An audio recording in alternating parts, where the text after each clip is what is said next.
Bonsoir et bienvenue sur votre émission Dévoilement, l'émission de l'étude biblique sur la télé évangélique. Très ravi de vous retrouver encore très nombreux à nous suivre dans différents pays. Nous sommes très ravis de partager ces moments d'étude biblique avec vous. La Bible déclare qu'il est agréable, qu'il est doux que des frères demeurent ensemble pour pouvoir célébrer le Seigneur, partager la parole de Dieu ensemble. Et c'est un plaisir pour nous, bien-aimés, chaque fois, si nous devons rester ensemble avec vous et nos chers téléspectateurs pour partager les Écritures ensemble. Et c'est ce que nous ferons encore ce soir par la grâce de Dieu. Et ce soir, nous sommes sur ce plateau avec le docteur Olivier. Bonsoir, docteur. Bonsoir, mon frère.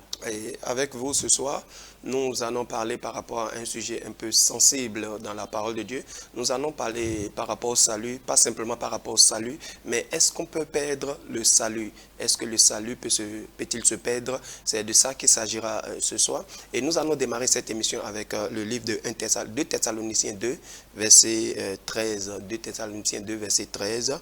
Pour nous, frères, bien-aimés du Seigneur, nous devons à votre sujet rendre continuellement grâce à Dieu parce que Dieu vous a choisi dès le commencement pour le salut par la sanctification de l'esprit et par la foi en la vérité. Dieu vous a choisi dès le commencement pour le salut par la sanctification de l'esprit et par la foi en la vérité. Alors dans ce passage, la Bible nous parle du salut et c'est pour ça que Dieu nous a appelés et il nous a montré le moyen par lequel Dieu nous amène à ce salut. Alors ma première question au docteur est celle-ci. Docteur, quand nous parlons du salut, plusieurs endroits dans la Bible nous avons entendu le mot salut, salut. Alors c'est quoi concrètement le salut? Ah oui, nous saluons les chers téléspectateurs et nous vous encourageons à toujours nous suivre sur cette émission. Que la grâce de Dieu abonde chez vous au nom de Jésus. En réalité, lorsque on aborde le sujet sur le salut, il faut bien comprendre ce que cela veut dire. Le salut n'est pas une chose abstraite que Dieu parachute sur les hommes. Ce n'est pas quelque chose qu'on a donné aux humains comme sans condition, c'est-à-dire une chose sans condition qu'on a donnée aux humains. Il est important de savoir, d'après le texte que tu viens de lire, il est bien précisé dans le texte que nous avons reçu le salut à travers deux choses. À travers la sanctification de l'esprit et par la foi en la vérité. Donc le texte ressort deux éléments clés que nous pouvons appeler le salut. Donc le Saint-Esprit et la foi. Et dans Éphésiens 2, verset 8, il est dit que vous êtes sauvés par la grâce, par le moyen de la foi. Et cela ne vient pas de vous, c'est le don de Dieu. Qu'est-ce qui est le don de Dieu? C'est la foi que nous avons reçue qui est le don de Dieu. Et donc, dans Galates chapitre 3, le verset 22, il est dit que Dieu a tout renfermé sous le péché, afin que ce qui a été promis soit donné par la foi en Jésus-Christ. En Jésus-Christ à ceux qui ont cru. Yeah. Alors, lorsque vous croyez, vous avez droit à deux choses. La foi d'abord et ce qui a été promis, le Saint-Esprit. Donc, lorsqu'on prêche l'évangile à quelqu'un et que la personne croit à l'évangile, croire veut dire entendre, comprendre, accepter et confesser.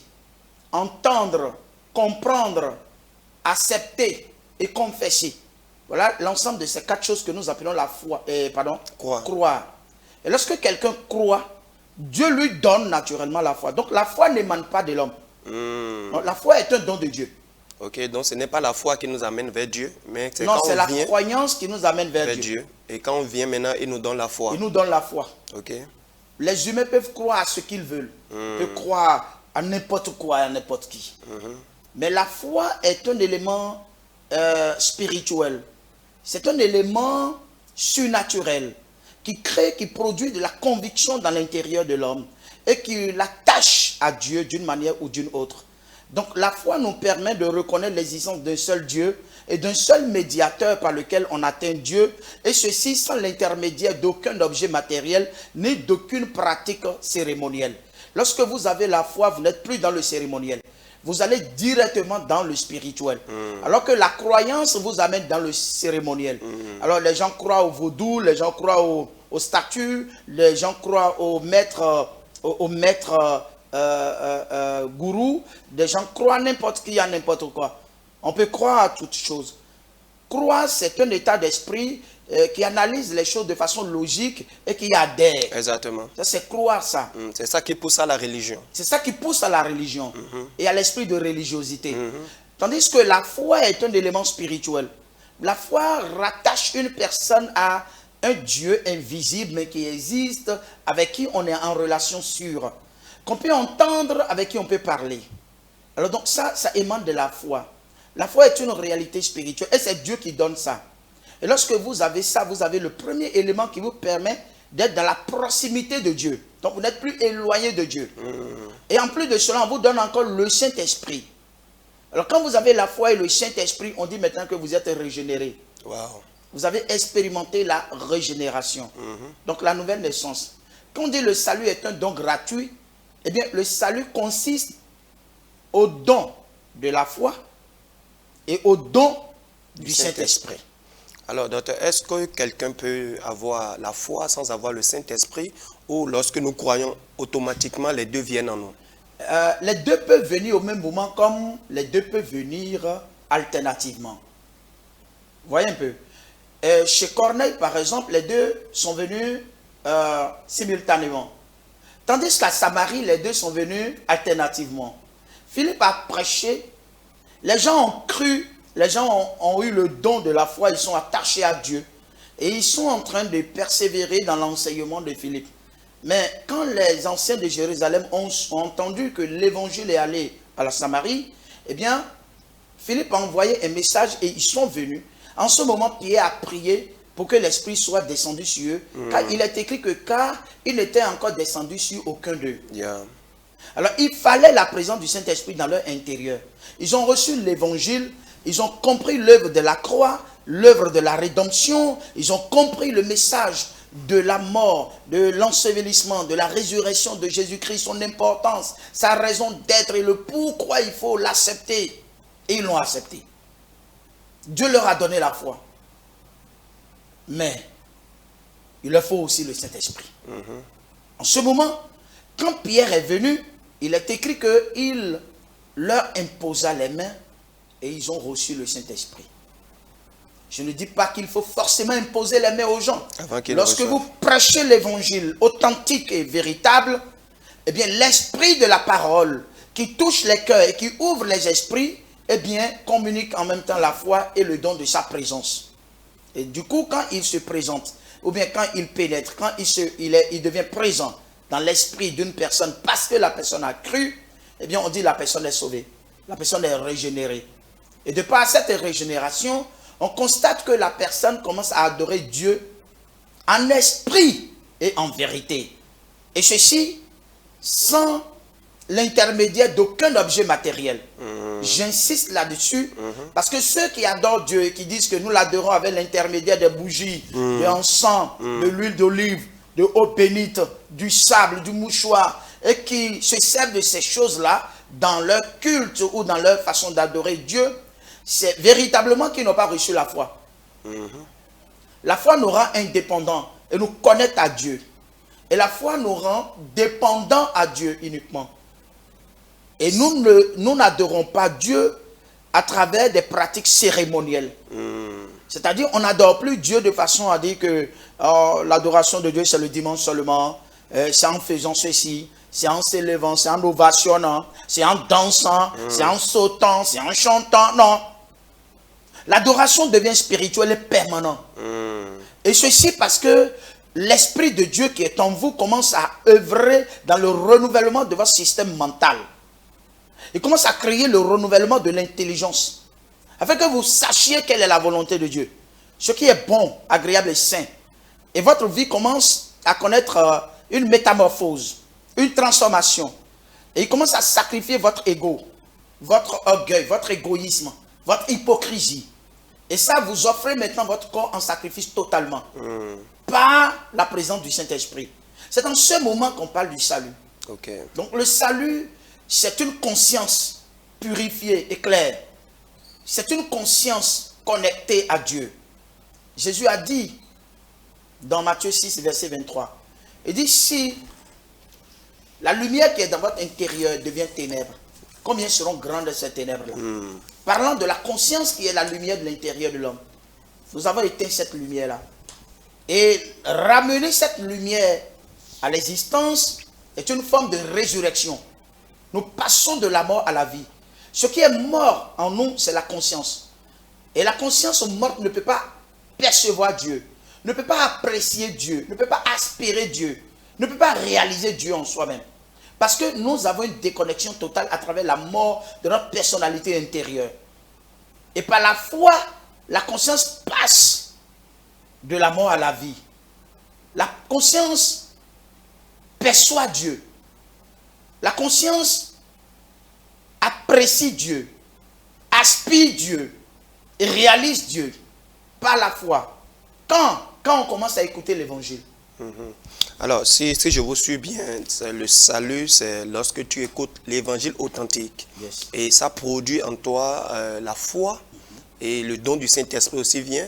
Donc à partir de ce moment, on peut dire que quelqu'un est régénéré, que cette personne est sauvée. Maintenant, quand vous parlez de l'évangile authentique, en quoi consiste? C'est vrai que ce n'est pas le sujet du jour, mais pour qu'on puisse bien comprendre à partir de quel moment nous avons reçu cette foi ou bien cet esprit, c'est quel évangile il faut écouter. Est-ce que c'est lorsque nous allons à l'église, on nous dit le problème dans lequel nous sommes, Dieu est capable de résoudre ce problème pour nous et que ça suscite en nous une foi et que nous trouvons solution? Est-ce que nous pouvons dire que nous sommes régénérés? Non, ce n'est pas comme ça qu'on est régénéré. On est régénéré, je donne juste un exemple, parmi tant d'autres. Yeah. Lorsque nous considérons le livre de 1 Corinthiens chapitre 15, Oui. qui est le chapitre même consacré à l'évangile, la conclusion à laquelle l'apôtre est parvenu dans le verset 55, il a dit quoi au verset 55? 1 Corinthiens 15, verset 55. Ô mort, Ô mort, qu'est devenue ta victoire? où est ta victoire? Ô mort, Ô mort, où est ton aiguillon? où est ton aiguillon? L'aiguillon de la mort, c'est le péché. L'aiguillon de la mort, c'est le péché. Et le péché tire sa force de la loi. Et la puissance du péché, c'est la loi. Mais loué soit Dieu qui nous donne la victoire par notre Seigneur Jésus-Christ. C'est pourquoi, mes chers frères, soyons fermes, ne vous laissez pas ébranler, travaillez sans relâche pour le Seigneur, sachant que la peine que vous donnez au service du Seigneur n'est jamais inutile. Alors donc, si on pose la question, si on vous pose la question, qu'est-ce que l'évangile? Répondez simplement, l'évangile, c'est la victoire que le Christ a acquise sur la croix, sur nos ennemis.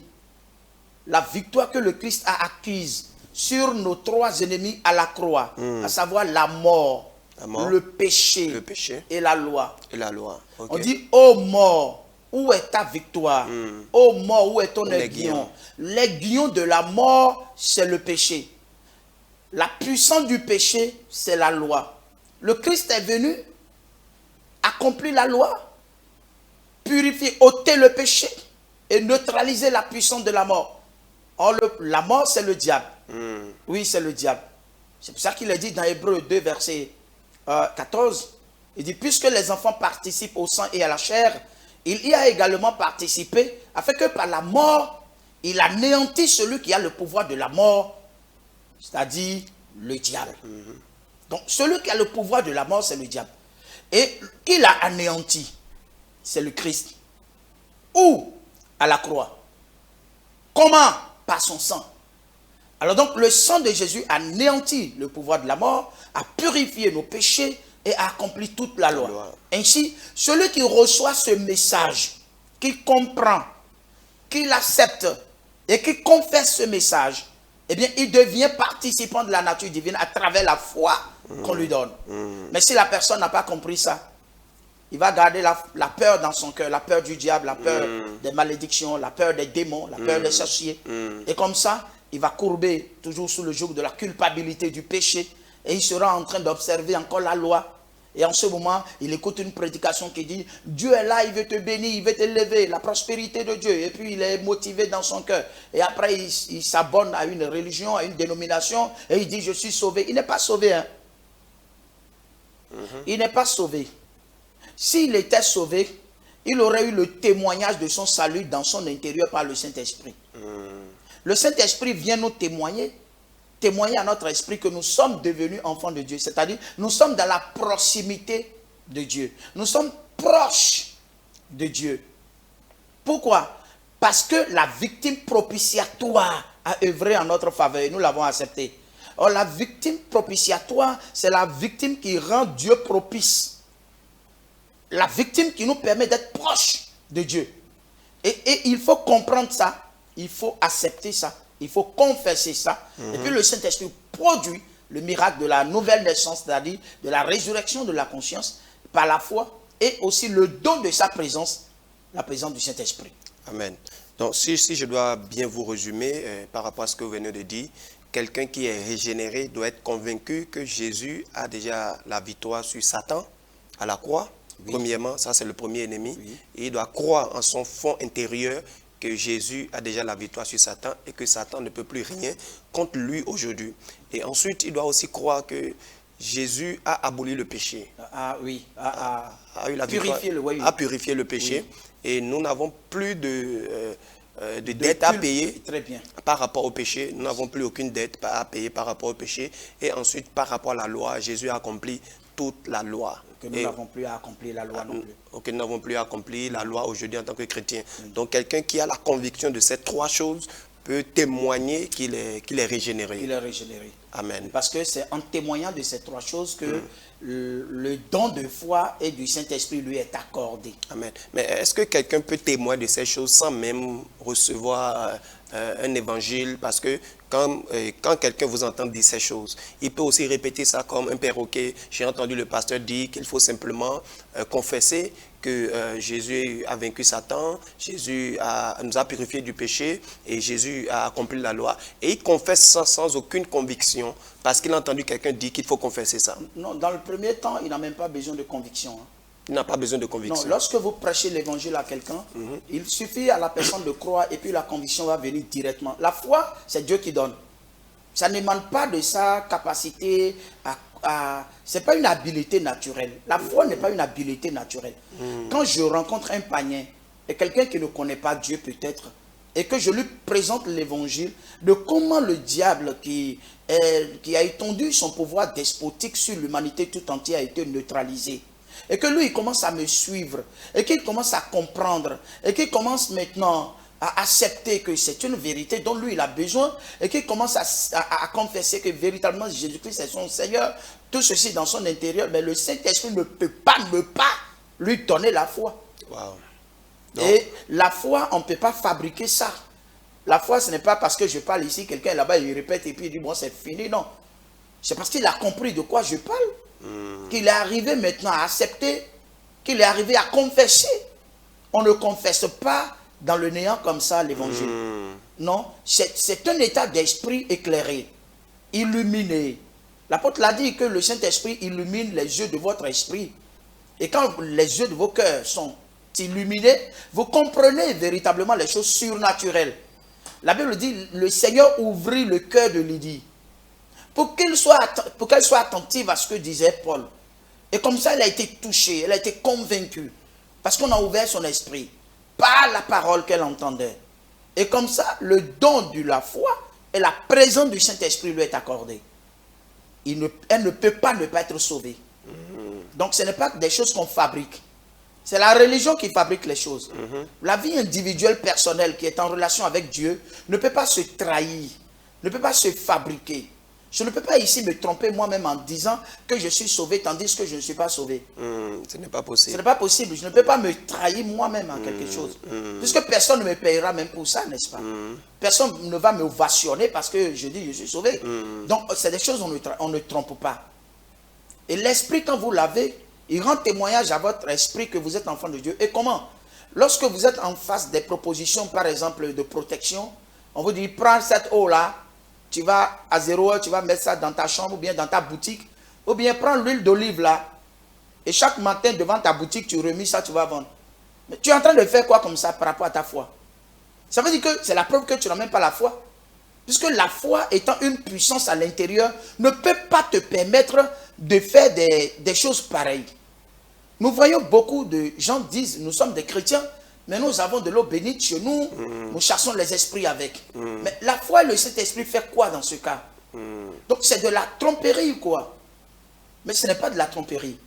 La présence du Saint-Esprit et la foi œuvrent surnaturellement pour chasser nos adversaires, pour notre protection, notre bénédiction, notre prospérité, pour notre relation divine. Mais est-ce que vous ne pensez pas que ceux-là, ils ont la foi, ceux qui utilisent l'huile, ceux qui utilisent des fois le mouchoir ou bien de l'eau bénite, ils ont la foi, mais peut-être c'est leur niveau de compréhension qui n'est pas encore trop élevé jusqu'à un niveau pour qu'ils comprennent que sans l'eau, sans mouchoir, ils peuvent toujours manifester leur foi d'une manière ou d'une autre. Est-ce que vous pensez que le fait qu'ils utilisent le mouchoir, est-ce que cela veut dire qu'ils n'ont pas la foi?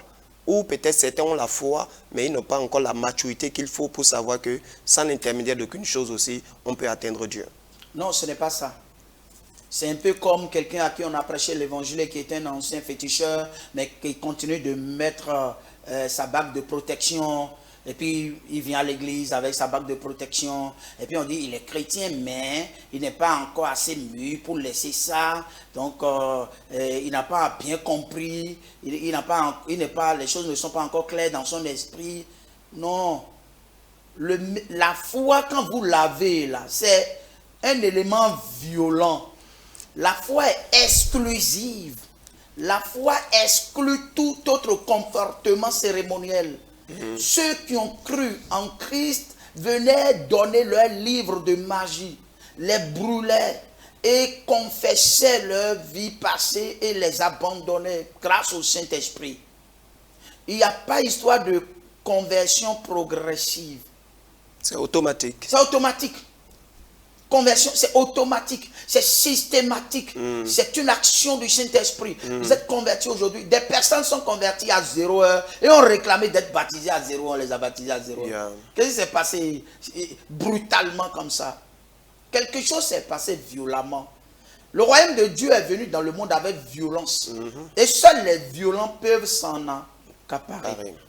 Alors donc, il n'est pas question de légèreté. Maintenant, est-ce qu'on peut tirer comme conclusion que tous ceux qui continuent d'utiliser les mouchoirs, les huiles d'olive et autres, aujourd'hui, est-ce qu'on peut confirmer qu'ils ne sont pas chrétiens? Oui, c'est la conclusion. Ils ne sont pas la foi, par ricochet, ils ne sont pas chrétiens. Ils ne sont pas chrétiens. Non, parce que être chrétien, ce n'est pas l'adhésion à une religion, à une dénomination, à une communauté, à un mouvement, à un club, à un groupe. Non. Être chrétien, c'est la rencontre avec une personne surnaturelle qui crée le bouleversement total dans notre système mental et qui renouvelle notre intelligence brutalement. Et nous dit, regarde la direction que tu dois avoir désormais. Dieu, il est un, il n'est pas deux. Il est un, il est le créateur, propriétaire unique de toutes choses. Désormais, je tourne ma pensée vers celui-là. C'est ça, devenir chrétien. Est-ce qu'aujourd'hui, l'esprit ne peut pas pousser quelqu'un, un chrétien, pour dire, prends de l'huile, mets sur telle chose, ça va te donner tel résultat? Ou est-ce que l'esprit ne peut pas dire à quelqu'un, prends un mouchoir, prie sur ça, va sur le visage à un malade et il sera guéri? Est-ce que l'esprit, dans un cas spécifique, ne peut pas donner cette instruction-là? Oui, l'esprit peut dire ça, mais pas le Saint-Esprit. Pas le Saint-Esprit? Non, pas le Saint-Esprit. Il y a plusieurs esprits. Il y a plusieurs esprits. L'apôtre n'ajoutait pas foi à tout esprit. Et quand vous voyez les apôtres Paul et Pierre qui ont utilisé de mouchoirs, qu'en dites-vous? Non, ils n'ont jamais utilisé de mouchoirs. Ce n'est écrit nulle part. Il était en train de faire beaucoup de miracles. L'énergie spirituelle était là. Quelqu'un qui a vu que son malade était très loin de cet homme qui coulait de l'onction est venu le toucher. Les gens venaient le toucher. Ce n'est pas lui qui a initié ça. Okay. C'était circonstanciel. Okay. C'est circonstanciel. Ce n'est pas une programmation, ce n'est pas une planification de l'apôtre. Donc ça peut arriver de façon circonstancielle. De façon circonstancielle, même vous êtes sous l'onction, quelqu'un vient vous toucher, il sera guéri. J'ai entendu un homme de Dieu dire la dernière fois, quelqu'un est venu toucher sa voiture, il a été guéri. Ça peut arriver. Je ne vais pas authentifier ce qu'il a dit. Pour dire qu'il a guéri sa voiture au dehors, et comme lui, il est rempli d'onction, malgré qu'il ne soit plus dans la voiture, ou bien qu'il soit dans la voiture, quelqu'un est venu toucher la voiture et puis il est guéri. Je ne vais pas authentifier ça. Ok. Alors, merci beaucoup, docteur. Je crois on risque de quitter le sujet. On est en train de parler de est-ce qu'on peut perdre le salut. Oui. Alors, nous avons compris déjà ce que c'est que le salut, c'est le don de la foi et du Saint-Esprit. Lorsque quelqu'un arrive à ce niveau, cette personne peut déjà témoigner qu'elle est régénérée, qu'elle est sauvée. Alors, à partir de ce moment, est-ce qu'il peut arriver à un moment donné que cette personne perde encore la foi qu'il a reçue ou l'Esprit de Dieu qu'il a reçu? C'est là même se trouve le nœud de la question. Peut-on perdre le salut? Il faut comprendre, comme déjà nous avons établi la base du salut, comme la réception de la foi et du Saint-Esprit par Dieu. C'est Dieu qui donne. Hein? Maintenant, tout ce que Dieu vous donne là, vous pouvez le perdre. Tout ce que Dieu nous donne? Il n'y a rien que Dieu va vous donner que vous ne pouvez pas perdre. Ok. Tout ce que Dieu vous a donné, vous pouvez les perdre. Vous pouvez les bafouer. Vous pouvez ne pas en prendre soin. Vous pouvez même les négliger. Vous pouvez même vous en détourner. Vous pouvez même les abandonner.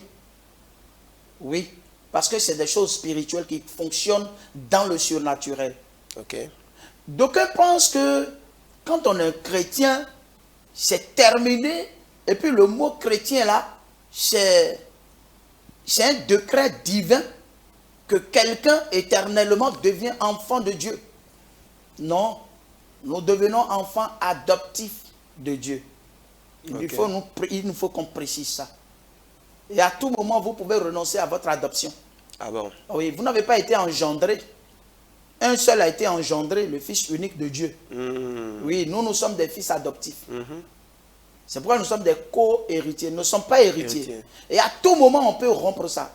Lisons le livre de Galates 3, verset 1er. Galates 3, verset 1er. Ô Galates dépourvus de sens, qui vous a fasciné, vous aux yeux de qui Jésus a été peint comme crucifié.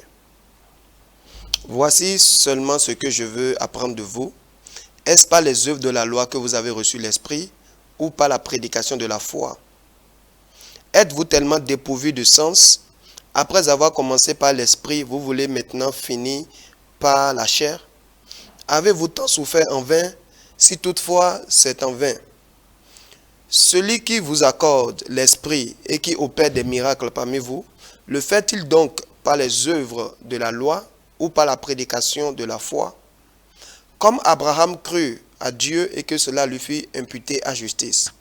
Reconnaissez donc que ce sont ceux qui ont la foi qui sont fils d'Abraham. Aussi, l'Écriture prévoyant que Dieu justifierait les païens par la foi, a d'avance annoncé cette bonne nouvelle à Abraham. Toutes les nations seront bénies en toi. Merci. De sorte que ceux qui croient sont bénis avec Abraham le croyant. Merci. Ceux qui croient sont bénis avec Abraham le croyant. Oui. Et il a dit, ô Galates dépourvus de sens, qui vous a envoûté au point que vous vous détournez si promptement de l'évangile que vous avez entendu. Ailleurs, il dit, pour passer à un autre évangile. Pas qu'il existe un autre évangile, mais il y a d'autres qui viennent torturer, liquéfier, c'est-à-dire diluer ce que vous avez entendu au point de vous détourner de la foi. Et il dit, vous êtes dépourvus de sens. Alors, dans ce contexte-là, ils continuent d'être chrétiens quand déjà ils ont quitté le fondement. Ils ne peuvent pas continuer à être chrétiens. Ils ont commencé par l'esprit, ils sont en train de finir par la chair. Et pourquoi l'apôtre dit dépourvu de sens? Quelque chose de précieux leur a été communiqué. Et il ne faut pas se détourner de ça. Et dans le chapitre 5, verset 4, il est allé encore plus loin pour dire quelque chose. Galates 5, verset 4. Oui. Et il est écrit, vous êtes séparés de Christ, vous tous qui cherchez la justification dans la loi, vous êtes déchus de la grâce. Vous tous qui cherchez la justification dans la loi, vous êtes déchus de la grâce. De la grâce. Vous êtes séparés de Christ. Vous êtes séparés de Christ. Comment on peut se séparer de Christ et être encore en Christ? Ce n'est pas possible. Mais on parle là aux chrétiens. Vous tous qui cherchez la justification dans la loi. Galates, vous qui avez écouté mon message et qui avez cru et qui avez été scellés par l'Esprit et qui avez reçu la foi et le Saint-Esprit. Et maintenant, vous êtes dépourvus de sens ou quoi? Vous avez commencé comme ça par l'Esprit. Maintenant, vous voulez finir par la chair. C'est-à-dire quoi? Il y a des fausses doctrines dans le monde qui viennent séduire le cœur des chrétiens. Et là, on va en parler encore de la maturité spirituelle, l'étape où quelqu'un peut être détourné dans la vie chrétienne. Vous pouvez être détourné par cette subtilité de communication de faux docteurs, de faux pasteurs, de faux prédicateurs, et qui présentent de façon erronée, de façon falsifiée, la doctrine de Christ. Et si vous n'êtes pas averti, vous n'êtes pas mûr, si vous n'avez pas tous les éléments nécessaires, vous les suivez, et comme ça, vous abandonnez le message. Et celui qui a abandonné le message est en train d'abandonner la foi et éteindre l'esprit ou attrister l'esprit. Et comme ça, c'est fini, il devient vide. Oui, il devient vide, il devient vide. Il devient malade spirituellement et puis après il meurt spirituellement. Mais quand Jésus priait dans l'évangile de Jean, Jean 17, le verset 12, il dit, lorsque j'étais avec eux dans le monde, je les gardais en ton nom. J'ai gardé ceux que tu m'as donnés, et aucun d'eux ne s'est perdu, sinon le fils de perdition, afin que l'écriture fût accomplie. Yes. Il dit, aucun d'eux ne s'est perdu, sinon le fils de la perdition. Alors, qu'est-ce que la Bible entend de dire par là? Est-ce que ceux que réellement Dieu a prédestinés pour le salut, et quel que soit ce qui se passerait, eux, ils ne peuvent jamais se perdre, à moins que c'est les fils de perdition? C'est une façon très erronée d'interpréter les Saintes Écritures que de croire qu'il y a des personnes qui sont prédestinées. Ah bon? Personne n'est prédestiné sur la terre. Pour le Aucun salut. être humain n'est prédestiné par Dieu. Aucun être humain n'est prédestiné par Dieu. Une seule personne a été prédestinée avant la fondation du monde, il s'appelle le Christ. Docteur, mais ça ne correspond pas aux Écritures, ce que vous dites. Je ne suis pas en train de vous contredire, mais nous sommes sur... Quand la Bible dit à ceux qu'il a connus d'avance, les a aussi prédestinés à être semblables. Dans Romains 8, bien sûr, il dit... Qui sont ceux qu'il a connus d'avance? Ceux qui croiraient. Le verbe croire a été conjugué au conditionnel. Ceux qui croiraient.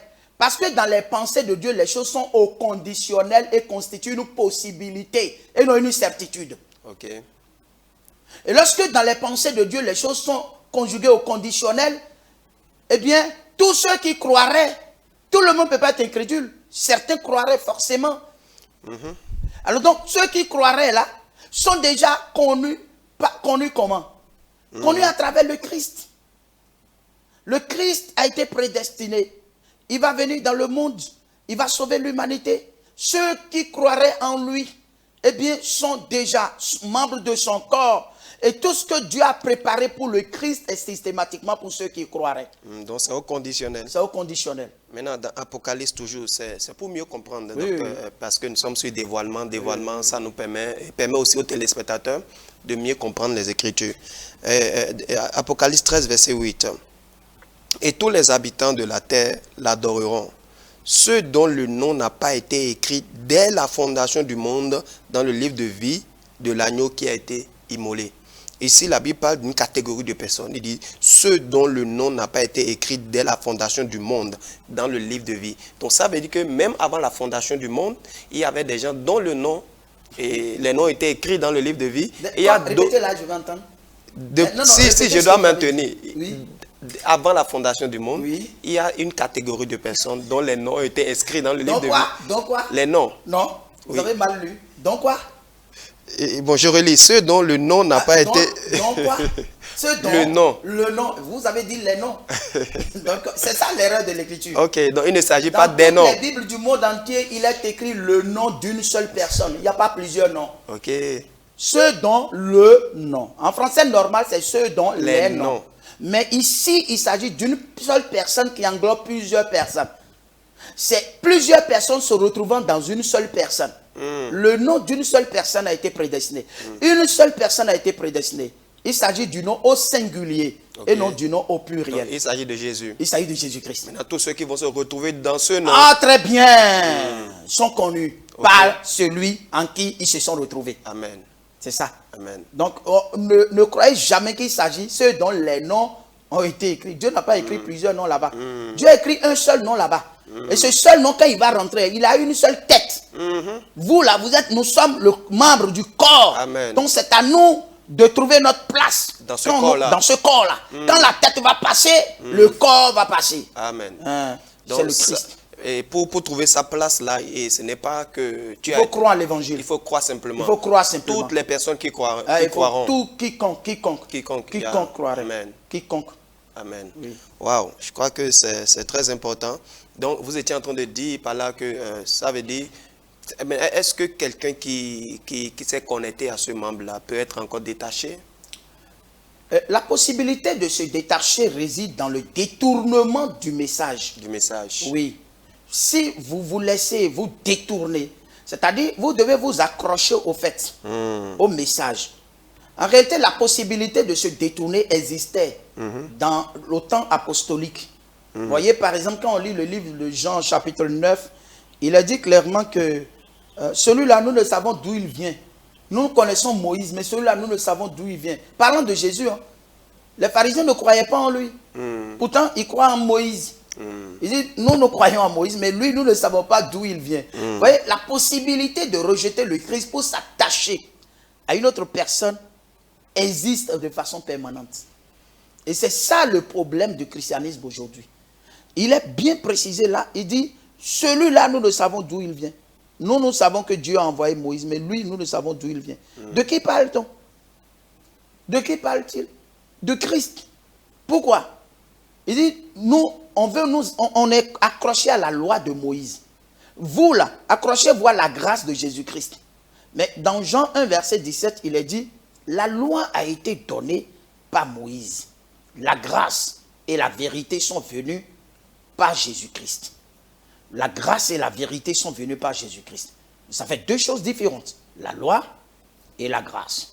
Alors, lorsque vous avez embrassé la grâce, vous avez écouté le message de la grâce, vous l'avez compris, vous l'avez accepté, vous l'avez confessé, et vous avez reçu la foi et le Saint-Esprit, jusqu'à ce que le Christ soit, avant que le Christ ne soit formé en vous, si des gens sont venus vous détourner de ce message, vous allez renoncer à ce message-là. Wow. Et si vous renoncez à ce message, qu'est-ce que l'apôtre Paul dit dans 1 Timothée? Ça, on va lire ça. 1 Timothée. 1 Timothée. 4, versets 1 et 2. Timothée 4, 1 et 2. Mais l'Esprit dit expressement que dans les derniers temps, quelques-uns abandonneront la foi. Ils abandonneront quoi? La foi. Mais c'est parce qu'ils veulent l'abandonner. Parce que si quelqu'un n'avait pas la foi, non, il ne peut pas l'abandonner. Moi, il ne peut pas dire à un païen qui passe là comme ça, vous avez abandonné la foi. Il dit, c'est quoi la foi qu'on a abandonnée? Mais est-ce que la foi dont la Bible parle ici, c'est la foi, le don de la foi, ou la foi en tant que doctrine, en tant que... parole. En tant que parole. Ou bien en tant que message. Oui, en tant que message. Non. Il ne s'agit pas de ça. Non, il s'agit de la foi qui sauve. Il y a 4 types de foi. Il y a la foi qui sauve. Il y a la foi qui affermit. Il y a la foi qui fixe, qu'on appelle le fruit de l'esprit. Et il y a la foi don qui revêt. C'est un don de l'esprit. Ici, nous parlons de la foi qui sauve une personne. C'est le premier degré de la foi qui sauve. Après, vous persévérez dans la doctrine des apôtres et vous êtes bâtis sur le fondement des apôtres. Là, c'est la foi qui est affermie. Et puis là, vous commencez à produire le fruit de l'esprit. Ça vous fixe maintenant. Et après, vous êtes revêtus. Et là, parmi les dons spirituels, on parle de la foi. Parmi le fruit de l'esprit, on parle de la foi. Vous voyez un peu? Donc, il y a 4 types de foi. Mais ici, on parle de la foi qui sauve une personne. Ce que j'ai entendu pour lequel on m'a donné la foi, là, je renonce à ça. J'abandonne ça. Donc, j'abandonne ma foi. Ce à quoi ma foi est accrochée, là, j'ai abandonné. Pour suivre quoi? La religion. Ce qui fait plus de mal dans notre monde aujourd'hui, c'est les religions. Les dénominations, les mouvements, les regroupements.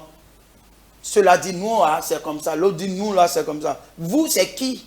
Vous n'êtes rien. C'est la Bible qui est la véritable église du monde. Amen. La véritable église universelle, c'est la Bible. Quelqu'un qui n'a jamais mis pied dans une communauté, il n'a pas femme, il n'a pas enfant, ce n'est pas une communauté. La Bible est son église. Amen. Et comme ça, l'esprit de la Bible va continuer à le guider, à le conduire, à aimer Dieu et à aimer son prochain. Tous ceux qui se trouvent dans son environnement et dans son entourage. Il va pouvoir les aimer correctement. Alors, docteur, je crois que ce que nous sommes en train de dire, c'est tellement intéressant. Quand la Bible dit dans les derniers temps, quelques-uns abandonneront la foi.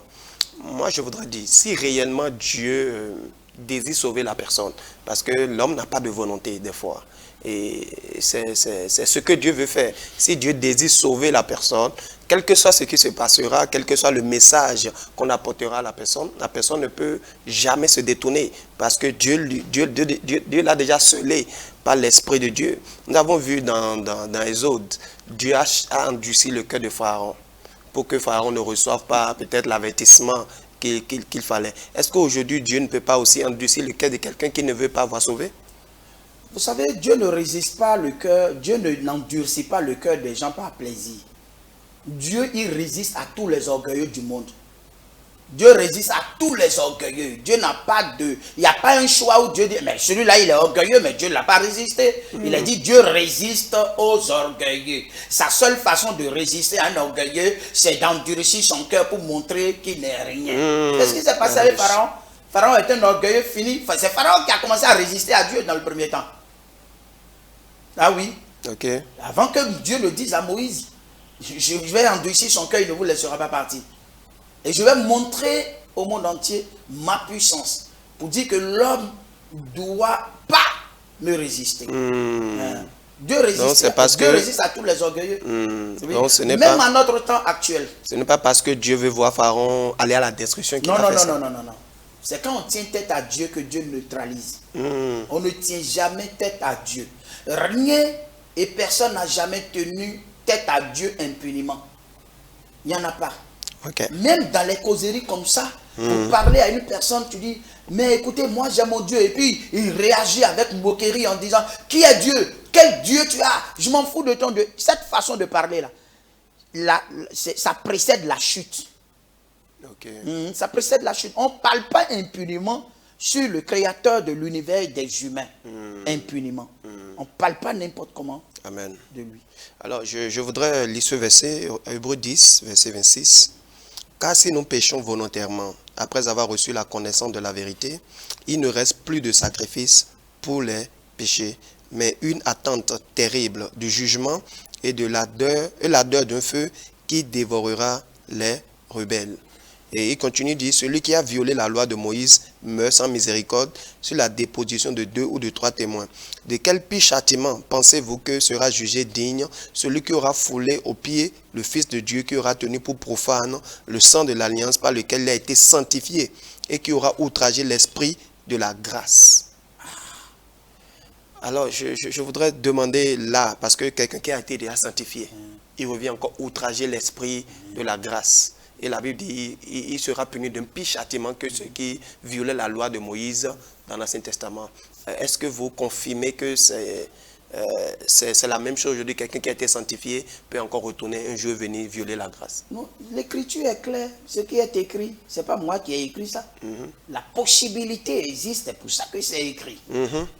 Et quelqu'un qui a été déjà sanctifié, même dans Hébreux 6, je crois, il est cité 5 choses dans Hébreux 6. Quelqu'un qui a été déjà sanctifié et qui est en train de nourrir sa foi par la parole de Dieu, par des enseignements apostoliques, et qui évolue dans la révélation du Seigneur. Et maintenant, écoute un message qui lui dit que Dieu là, ou bien un message bizarre de l'évangile sorti de la Bible pour le mélanger, pour le détourner. Et lui, il ne tient pas fermement, comme c'est dit dans Hébreux 3, verset 4. Pardon, dans le Hébreux 3, verset 14. Il dit, si tu ne tiens pas fermement jusqu'à la fin, qu'est-ce qu'on veut tenir fermement selon Hébreux? C'est l'évangile de Mais grâce. c'est ça, c'est le message. Qu'est-ce qui m'a sauvé? C'est le message. Si c'est le message qui m'a sauvé, le message de quoi? De qui? Docteur, est-ce que c'est le message qui sauve ou c'est la croyance à ce que Christ a fait sur la croix qui sauve? Le message là, c'est l'œuvre de la croix qu'on appelle le message. Okay. Le message primitif, c'est l'œuvre de la croix. Le message évangélique, c'est l'œuvre de la croix. Le message du salut, c'est l'œuvre de la croix. Cette œuvre de la croix est appelée l'œuvre de la rédemption. Quand j'ai écouté ça, je garde.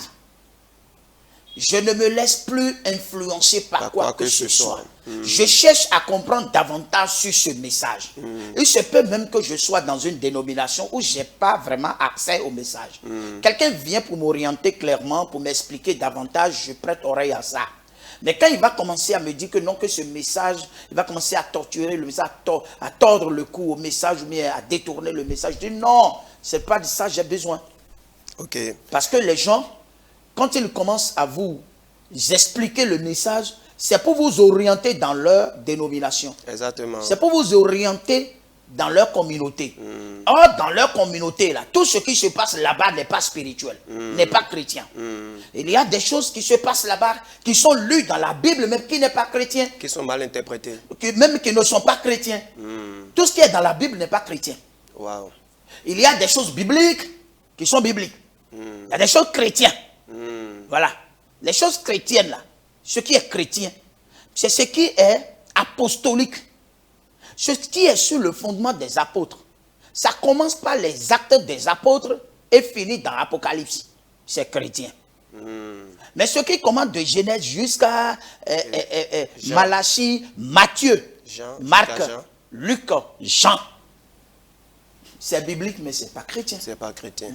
Alors, je crois que le gros challenge maintenant pour le chrétien ou pour nous, êtres humains, c'est de pouvoir faire la différence entre ce qui est chrétien et ce qui est biblique. Yes. C'est là vraiment le gros problème parce que aujourd'hui dans les églises, beaucoup ou bien chaque leader d'église ou chaque leader de dénomination pense qu'il est dans la vérité parce que lui il a une révélation de quelque chose et il est focalisé sur ça et c'est dans ça il conduit ceux qui le suivent. Ouais, donc tous ceux qui le suivent en écoutant ce qu'il dit pensent vraiment qu'ils sont dans la vérité et qu'ils sont chrétiens.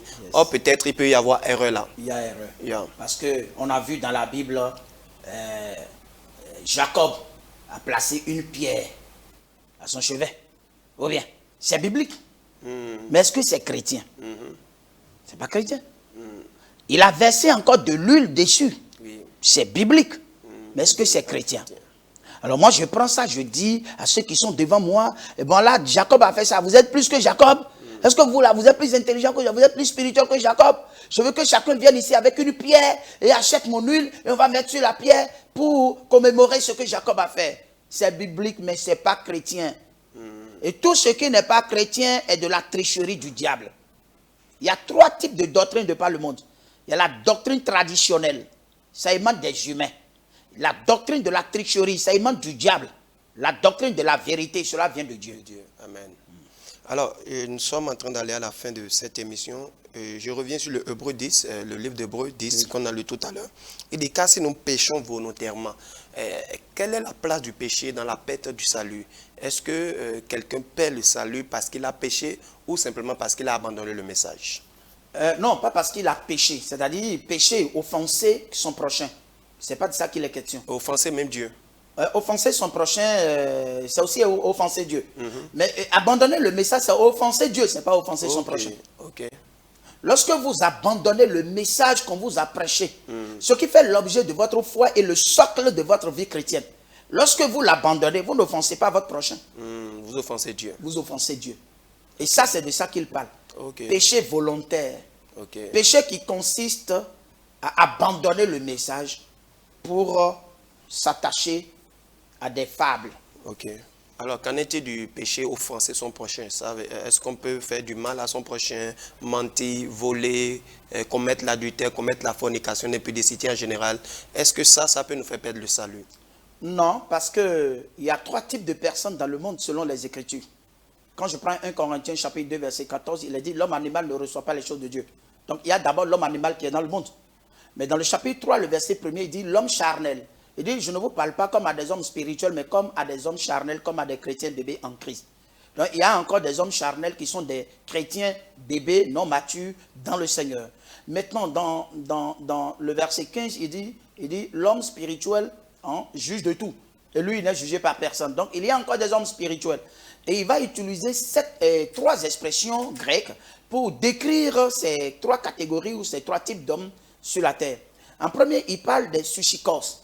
Les sushikos, il dit, c'est des hommes animaux qui ne reçoivent pas du tout les choses de l'esprit. Quand ils t'offensent, ils ne regrettent pas. Au contraire, ils cherchent encore à t'offenser davantage.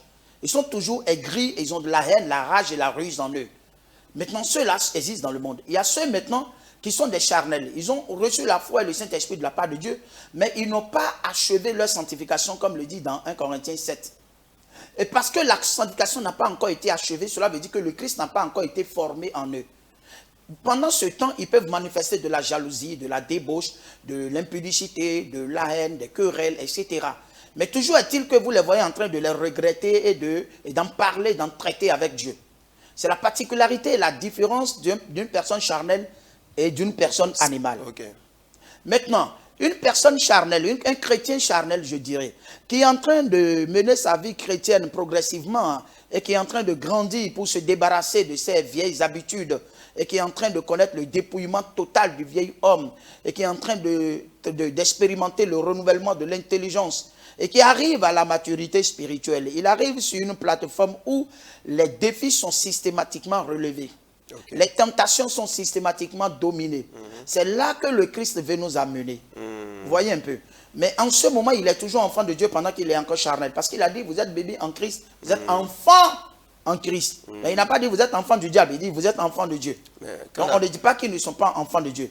Mais il y a un laps de temps pour leur croissance spirituelle. Ok. Donc, est-ce que ça veut dire que lorsque nous sommes régénérés, le péché est toujours dans notre corps? Non, pas le péché. L'immaturité, l'incapacité. Ça, là, on n'appelle pas ça péché, ça dit... Non, on n'appelle pas ça péché. Le péché, c'est le vieil homme, en réalité, que lorsque vous acceptez le Christ, le Saint-Esprit vient le combattre et le neutralise. Okay. Et vous l'enterrez dans les eaux de baptême. Okay. C'est pourquoi on appelle le baptême ensevelissement. Okay. Maintenant, après cela, vous devez grandir spirituellement. C'est-à-dire avoir les éléments pour vous empêcher ou bien vous permettre de résister à la tentation. Parce que la tentation est là à tout moment. Et les désirs sont encore là. Les débris de la chair, les œuvres de la chair, les œuvres de la chair sont encore là. Et là, vous les manifestez. Et quand vous grandissez spirituellement, vous les neutralisez au fur et à mesure de votre croissance spirituelle. Vous les vous débarrassez. Vous débarrassez. Jusqu'à ce que vous arriviez à un niveau où vous êtes maintenant spirituel. C'est terminé. En ce moment-là, c'est fini, ça vient, ça ne peut pas. Ça vient, ça ne peut pas. Et puis l'autre chose miraculeuse, c'est que, vous savez, dans ce laps de temps de 3 ans de croissance spirituelle, en tout cas, le Christ a dit, ça fait 3 ans que je suis venu chercher du fruit sur ce table-là, et je n'en trouve pas. Eh bien, coupez-le et jetez. Et qu'est-ce qui s'est passé? Il y a le jardinier, c'est-à-dire l'action de la grâce de Dieu qui préserve la vie chrétienne, la grâce de Dieu qui préserve la vie chrétienne, qui intervient en disant non, donnons-lui encore une année, où on va y mettre du fumier, de l'engrais, on va le traiter par des épreuves, par des châtiments, par des difficultés, par beaucoup d'autres choses, qui va lui permettre de prendre conscience de ce qu'il est en tant qu'enfant de Dieu. Et à la 4e année, tu verras, il portera du fruit. Vous voyez un peu. Donc ce laps de temps de 3 ans ou 4 ans qui est donné aux chrétiens pour sa maturité spirituelle, l'apôtre Paul même l'a dit, il dit, j'ai pris 3 ans pour vous enseigner ces choses-là, nuit et jour. Donc, il faut 3 ans, minimum 3 ans, 4 ans pour un chrétien de dépasser certains niveaux. Pour dépasser certaines choses, pour les surmonter, pour être galvanisé, pour être mûr. Mais malheureusement, nous sommes à une époque où nous n'avons pas le temps de nous consacrer à la parole de Dieu tel que les gens le faisaient chaque jour. Exactement. Donc aujourd'hui, on ne dira pas forcément 3 ans, 4 ans. Quoique ça soit d'actualité, mais on ne dira pas ça parce que nous n'avons pratiquement pas le temps dans notre monde aujourd'hui. Les chrétiens n'ont pas le temps. Et même les quelques temps que nous avons dans nos assemblées aujourd'hui, ce n'est plus pour les enseignements bibliques, ce n'est plus pour édifier les vies. C'est ça. Mais excusez, il y a beaucoup de distractions, il y a beaucoup de temps d'animation, de réjouissance, il y a beaucoup de distractions, de divertissement. Et puis, on s'adonne à ces choses-là plutôt qu'à l'enseignement, le sujet qui nous a rassemblés. Et j'entends même dire de beaucoup de pasteurs, lorsqu'on parle d'enseignement, ils ne sont jamais là. Mais quand on parle de prière, ils sont là. Mais c'est parce qu'ils ne sont pas chrétiens. Le problème, ce n'est pas qu'ils ne veulent pas, c'est parce qu'ils ne sont pas la chose qui attire. La chose qui attire l'homme vers la parole, là, ils n'ont pas ça. La Bible dit, l'enfant spirituel désire le lait. Il désire le lait, il désire ça comme une nourriture spirituelle pour son âme. Mais quand quelqu'un n'a pas ce désir-là, ça veut dire qu'il n'est pas né de nouveau, il n'est pas enfant de Dieu. Alors, docteur, nous sommes à la fin de cette émission. Une dernière question pour vous. Pour le chrétien charnel, quel est l'impact ou bien la conséquence, les conséquences de ses actes sur sa vie spirituelle ou sur la vie de ceux qui sont autour de lui. Pour le chrétien charnel qui continue toujours de lutter contre certaines choses. Alors, quelles sont les conséquences? Est-ce que ces actes ont de conséquences? Est-ce que Dieu peut le punir par rapport à tout ce qu'il fait? Ou Dieu va comprendre que c'est parce qu'il est charnel qu'il fait ces choses? Est-ce que ça a de conséquences? Non, vous savez, la transformation spirituelle passe aussi par le châtiment. Et il est dit que si nous sommes exemple de châtiment auquel on part tous les enfants de Dieu, ça veut dire que nous sommes un enfant illégitime. Et quel est le père qui ne châtie pas son enfant? Et pourquoi châtier un enfant s'il ne fait pas mal? Donc le châtiment est là pour nous punir. Et le châtiment purifie. Le châtiment est purificatoire. Le châtiment nous permet de prendre conscience. Et quand on prend conscience, eh bien, on commence à solliciter l'aide du Saint-Esprit qui commence à créer le renouvellement davantage. Ce pourquoi on a été châtié hier, on ne peut plus les commettre aujourd'hui. Si on prend vraiment conscience. Exactement. Alors si on ne prend pas conscience, on va nous châtier. Comme l'apôtre Paul l'a dit dans 1 Corinthiens. Il dit c'est à cause de ces choses-là, plusieurs sont morts et d'autres sont malades au milieu de vous. Parce qu'ils ne veulent pas se repentir. Et il est allé même jusqu'à dire, je crois, dans 2 Corinthiens. Là, il a dit que dans 2 Corinthiens 12, verset 21, il dit, je crains de venir et que je ne sois couvert de honte à voir ceux qui ont péché précédemment et qui ne se sont pas repentis. Pour dire que la repentance est une chose capitale dans la vie du chrétien. Il dit, ils ne se sont pas repentis. Ils ont péché précédemment. Ils ont péché, mais ils ne se sont pas repentis. Et ça pose énormément de problèmes pour un chrétien de pécher et de ne pas vouloir se repentir. Alors que le châtiment est là. Et le châtiment consiste à la restriction financière, à la douleur comme la maladie, en insécurité, les accidents, pêle-mêle. C'est que Dieu enlève momentanément sa main au-dessus de vous et vous devenez maintenant, vous êtes jeté entre les mains du diable qui peuvent vous châtier correctement. Mais ce n'est pas pour votre mal. Non, ce n'est pas pour votre mal. C'est pour que vous preniez conscience de qui vous êtes. Et lorsque vous prenez conscience, vous commencez maintenant tout de suite à manifester le fruit de l'esprit. C'est pour ça qu'on nous châtie d'ailleurs. D'accord. Voilà. Alors pour finir, quelqu'un qui perd le salut, est-ce qu'il y a possibilité que cette personne retrouve encore ce salut? Jean a parlé d'un péché qui mène à la mort. Est-ce qu'une fois que la personne perd le salut, est-ce qu'il peut revenir encore une autre fois ou est-ce qu'il n'y a plus jamais possibilité de revenir? Lorsqu'on parle de la perte du salut, on ne parle pas de rétrogradation. Il y a des gens qui ont rétrogradé, c'est un refroidissement spirituel. C'est perdre de l'engouement et de la joie pour les choses de Dieu, la lecture biblique, l'engouement pour la vie spirituelle. Ça, c'est rétrogradé. C'est la paix revenir. Ce dont nous parlons ici, c'est de l'apostasie. Abandon du message, reniement et renoncement du message. On ne peut plus y revenir. Est-ce que Dieu ne peut pas faire le miracle? Il se rend compte que je me suis égaré, j'ai mal fait, et puis je reviens encore sur mon chemin. C'est comme vous avez un gars de corps qui vous a tiré dessus. Et vous n'êtes pas mort. On le prend, on le met en prison et puis après vous l'appelez pour dire bon viens, je te rétablis encore pour devenir mon garde-corps.